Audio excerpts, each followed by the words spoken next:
क्यों पढ़े हम चाहते तो बहुत कुछ पाने की, पर इसमें सफल नहीं हो पाते। क्या कोई ऐसी तकनीक है या विद्या है जिससे कि हम जो पाना चाहते हैं उसे हासिल कर पाए? हाँ, एक ऐसी विद्या है जिसका ज्ञान बहुत लोगों को कम है। 100 में से केवल 2 ही 3 लोग ऐसे सीख पाते हैं कि आप उन 2-3 में से एक है। जो काबिलियत है आपके पास, आज ये कहानी आपकी आंखें खोल देगी और आपको असीम ज्ञान देगा जिसका उपयोग बहुत कम लोग ही कर पाते हैं। जो चाहोगे वो पाओगे। एक साधु घाट किनारे अपना डेरा डाले हुए था। वहां एक धुनी रमा करके दिन भर बैठा रहता था। बीच बीच में ऊंची आवाज में चिल्लाता, जो चाहोगे सो पाओगे, जो चाहोगे सो पाओगे। उस रास्ते से गुजरने वाले लोग उसे पागल समझते थे। उसकी बात सुनकर अनसुना कर दिया करते थे। एक दिन एक बेरोजगार युवक उस रास्ते से गुजर रहा था। साधु की चिल्लाने की आवाज उनके कानों में पड़ी, जो चाहोगे सो पाओगे, जो चाहोगे सो पाओगे। ये वाक्य सुनकर वो युवक साधु के पास आ गया। उसने पूछने लगा, बाबा, आप बहुत देर से जो चाहोगे सो पाओगे चिल्ला रहे हो, क्या आप सच में मुझे वो दे सकते हो जो मैं पाना चाहता हूँ? साधु बोला, हाँ बेटा, लेकिन पहले तुम मुझे ये बताओ कि तुम पाना क्यों चाहते हो? बाबा, मैं चाहता हूँ कि एक दिन मैं हीरो का बहुत बड़ा व्यापारी बनूं। क्या आप मेरी ये इच्छा पूरी कर सकते हैं?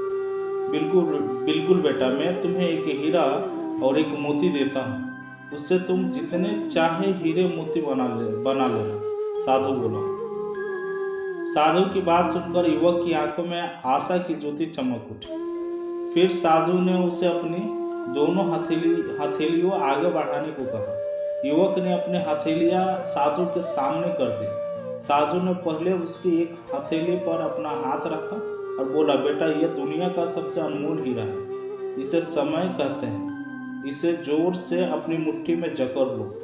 इसके द्वारा तुम सबसे अनमोल हीरा है।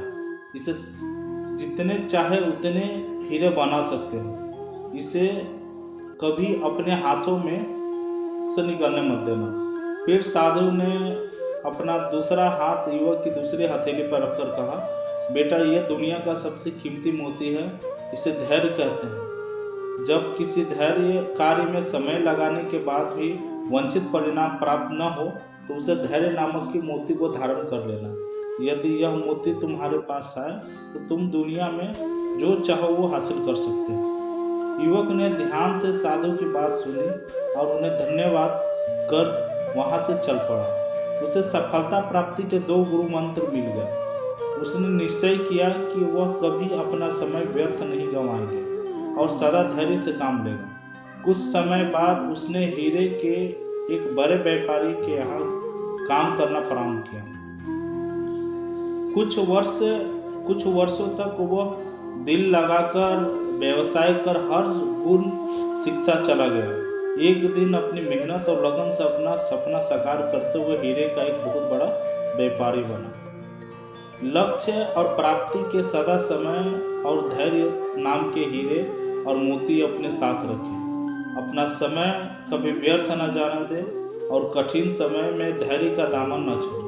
सफलता अवश्य प्राप्त होती है। दो गुरु मंत्र हमेशा याद रखना, समय और धैर्य। जिस व्यक्ति ने ये 2 चीज़ों अपने वश में कर लिया, वो व्यक्ति अपने लक्ष्य से भटक नहीं सकता। आपको यह करना है कि रोज एक कॉपी में लिखो अपने आज किन कामों में समय बर्बाद किया। समय ही जरूरी कामों को भी लिखो जो करना चाहिए था। तब तक के लिए धन्यवाद। जय हिंद, जय भारत। Thank you.